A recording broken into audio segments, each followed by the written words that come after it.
बिस्मिल्लाहिर्रहमानिर्रहीम, अस्सलाम वालेकुम। इन्फेक्शन की वजह से फोड़े के अंदर जिल्द के टिश्यू मर जाते हैं, जिससे पीप बढ़ जाती है, जिल्द खोखली जगह पर फोड़ा बन जाता है।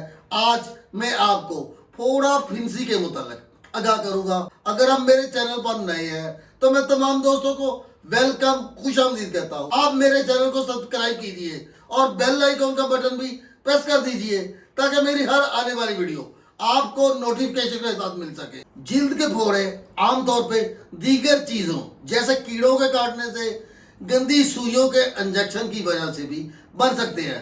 अगर कई फोड़े एक बड़े टुकड़े में जम हो जाए तो उसे कार्बंकल कहते हैं, जिसे खक्खर फोड़ा भी कहा जाता है।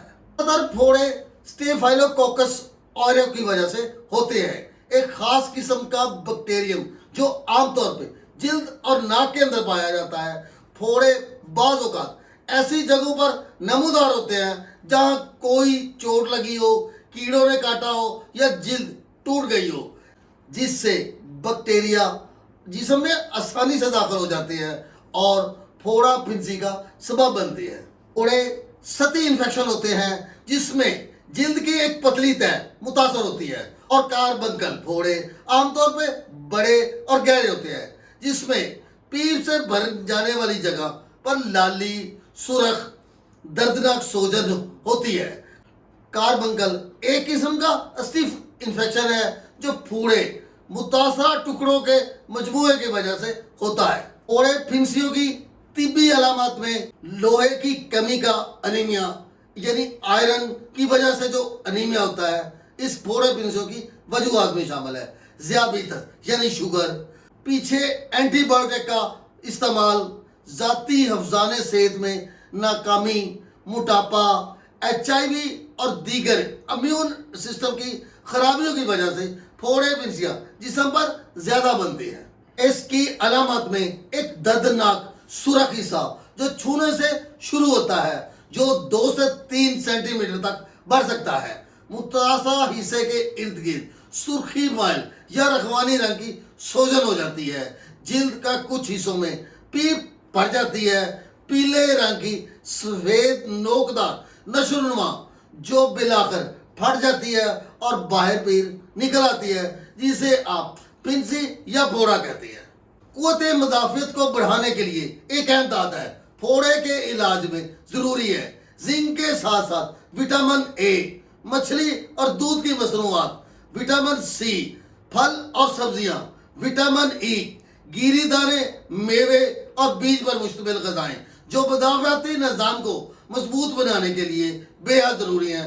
आप इन्हें इस्तेमाल कीजिए और फोड़े फिंसियों से मुकम्मल निजात हासिल कीजिए। अगर आपको सावन या भादों के महीने में फोड़े फिंसियाँ ज़्यादा निकलती हैं तो आप होम्योपैथिक अद्वियात इस्तेमाल कीजिए। होम्योपैथिक की कुदरती अद्वियात आपको मुकम्मल शफा देगी। अगर फोड़े फिंसियाँ निकलने की आपको कई सालों से वजूहात चली आ रही हैं तो आप होम्योपैथिक की दवाई गन पाउडर को 3x ताकत में इस्तेमाल कीजिए। इस दो गोली दिन में 3 बार इस्तेमाल कीजिए। सिर्फ 15 से 20 दिन का इस्तेमाल आपके फोड़े फिंसियों को निकलने से मुकम्मल खत्म कर देगा। ये आपकी खून की सफाई करता है। अगर आपको फोड़े फिंसियाँ निकले हुए हैं जिनमें कुछ रेशा यानी पीप बन चुकी है तो आप होम्योपैथी की दवाई मायरस टी का इस्तेमाल कीजिए। मायरस टी का एक ऐसी दवाई है जो सर्जन का काम करती है। सर्जन डॉक्टर की तरह ये तशखीस करती है कि पीप को बाहर निकालना है या खुश करना है। ये दवाई खुद इंतखाब करती है और इसके इस्तेमाल से आपके पीप अगर जिस्म में ज़्यादा होगी तो निकल जाएगी, अगर खुश्क होना होगी तो वो खुश्क हो जाएगी। ये एक कुदरती दवा है जो खुद ब खुद फैसला करती है और आपको मुकम्मल शफा देती है। अगर आपको फोड़े फिंसियाँ निकले हुई हैं यानी उनमें पीप भर चुकी है और आप उन्हें निकालना चाहते हैं तो होम्योपैथिक की दवाई सलेशिया को इस्तेमाल कीजिए। इसको 6x ताकत में 4 गोली दिन में 3 बार इस्तेमाल कीजिए। सलेशिया का इस्तेमाल आपके फोड़े फिंसियों को फाड़ देगा और पीप को मुकम्मल तौर पे निकाल देगा। और उसके बाद आप होम्योपैथी की दवाई सलेशिया को 200 ताकत में इस्तेमाल कीजिए। 5 कतरे सुबह और 5 कतरे शाम। ये आपके फोड़े फिंसियों को मुकम्मल तौर पे खुश कर देगी। दोबारा फोड़े फिंसियों को निकलने से भी रोक देगी। आप इसे इस्तेमाल कीजिए और मुकम्मल फायदा हासिल कीजिए।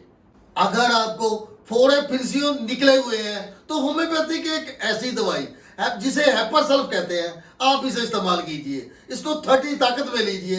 ये भी एक होम सर्जन की तरह काम करती है। ये भी खुद इंतखाब करती है कि फिंसी से मवाद को निकालना है या उसे कुछ करना है। आप हेपर सल्फ को 30 ताकत में लीजिए और 5 कतरे दिन में 3 बार इस्तेमाल कीजिए। अगर रेशा निकलना हुआ यानी पस निकलनी मकसूद हुई तो ये खुद ब खुद निकल जाएगी और 30 ताकत ही उसे मुकम्मल तौर पे खुश्क भी कर देगी। या आप उसके बाद 200 ताकत 5 कतरे सुबह और 5 कतरे शाम लीजिए। इंशाल्लाह आपके पीप वाले दाने मुकम्मल तौर पे खत्म हो जाएंगे और आपको मुकम्मल शिफा हो जाएगी। मेरी ये वीडियो अच्छी लगे तो लाइक कर दीजिए। खुश रहिए, शाद रहिए, आबाद रहिए और हमेशा मुस्कुराते रहिए।